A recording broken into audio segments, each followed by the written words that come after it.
ছোট ছোট ভিডিও তো অনেকগুলাই দিলাম, তো আজকে লং একটা ভিডিও নিয়ে চলে এসেছি। আজকের দিনটা ছিল আমার ছেলের শিক্ষা সফরে যাওয়ার দিন, আর আমাদের গন্তব্য ছিল নাটোর লালপুর যে গ্রিন ভ্যালি পার্ক আছে সেখানে। তো আমরা সকাল সকাল ঘুম থেকে উঠে পড়েছি, আর ছাড়রা বলেছিল যেন 7টার মধ্যে পৌঁছে যাই। 7টার সময় পৌঁছে আমাদের গাড়িতে উঠতে হলো 9টার দিকে। তো আমরা সবাই মিলে বাসে উঠে পড়েছি, তখন প্রায় 9টা বাজে। এখানে আমাদের সবাইকে একটা করে ক্যাব দিয়ে দিয়েছে, আর ক্যাব নিয়ে আমরা একটু ভিডিও করে নিচ্ছিলাম। এর মধ্যে আমাদের দিয়ে দিল নাস্তা। নাস্তাটা করার পরে আমরা প্রায় 12টা বেজে যায়, তখন এই গ্রিন ভ্যালি পার্কে পৌঁছে যাই।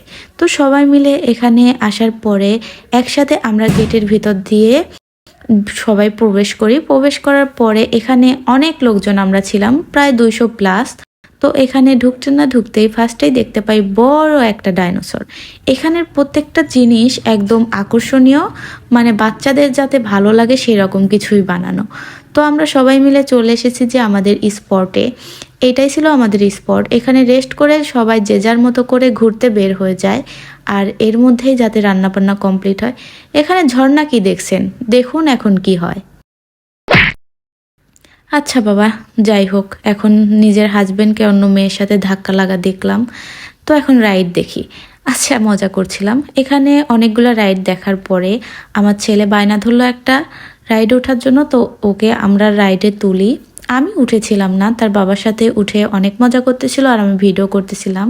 আর গ্রিন ভ্যালি পার্কের সবচাইতে সুন্দর জায়গায় এই যে ফ্লাওয়ার ভ্যালি। তো এখানে আমরা দেখতে পেলাম জুস বার। জুস বারের এই অপোজিটেই ছিল মানে রেস্টুরেন্ট বা ক্যাফেটেরিয়া, যেটাই বলেন না কেন। তো তারপরে আমরা এখানে কিছু খাবার দেখি। এখানে ছিল ফাস্টফুড কর্নার, আইসক্রিম কর্নার, আর ছিল বাহিরের খাবার আনা নিষেধ। তো তারপরে আমরা ভূতের বাড়ি দেখি। ভূতের বাড়ির ভিতরে না গিয়ে আমরা ভাবলাম যে আমরা একটু বোট চালাই, তাহলে কেমন হয়। তো ভূতের বাড়ি যাওয়ার তো আমার সাহস হলো না, তো আমার ছেলে তো অনেক বায়না করতেছিল, তো বললাম চলো আমরা একটু বোট চালাই।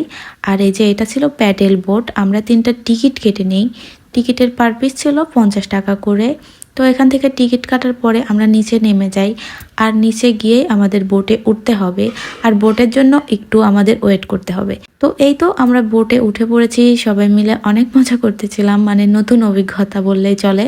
তারপরে আমরা লাঞ্চ করার জন্য আবার আমাদের স্পটে চলে আসি। সবাই মিলে এখানে খাবার দাবার খাওয়ার জন্য বসে পড়া হয়, আর এই যে আমাদের খাবার দাবার দিয়ে দিচ্ছে। এখানে ছিল বিরিয়ানি। তো খাওয়ার পর ভালো লাগছিল না, তো আমরা একটু বাইরে বের হই কিছু খাওয়ার জন্য। এখানে ছিল চটপটি, আর একটু ঘুরে বেড়াচ্ছিলাম, সব কিছু দেখতেছিলাম। আর পাশেই ছিল একটা দোকান, এখানে অনেক কিছু, আর সব কিছুর দামই ডাবল ছিল। আর এই যে এই টুপিটা আমার অনেক ভালো লাগে। তো আমার ছেলের তো বায়না, সে আবারও একটা রাইডে উঠবে। তো তাকে আমরা এই যে ছোট্ট একটা ট্রেনে তুলে ঘোরাচ্ছিলাম। ভয়ও পাচ্ছিল, আনন্দও পাচ্ছিল। তো এইখান থেকে ঘোরাঘুরি শেষ করে আমরা সবাই মিলে এখন বাসায় যাওয়ার উদ্দেশ্যে রওনা হয়ে যাই। তো আমার ভিডিওটি কেমন লেগেছে অবশ্যই কমেন্টে জানাবেন। সবাই সুস্থ থাকবেন, ভালো থাকবেন। আল্লাহ হাফেজ।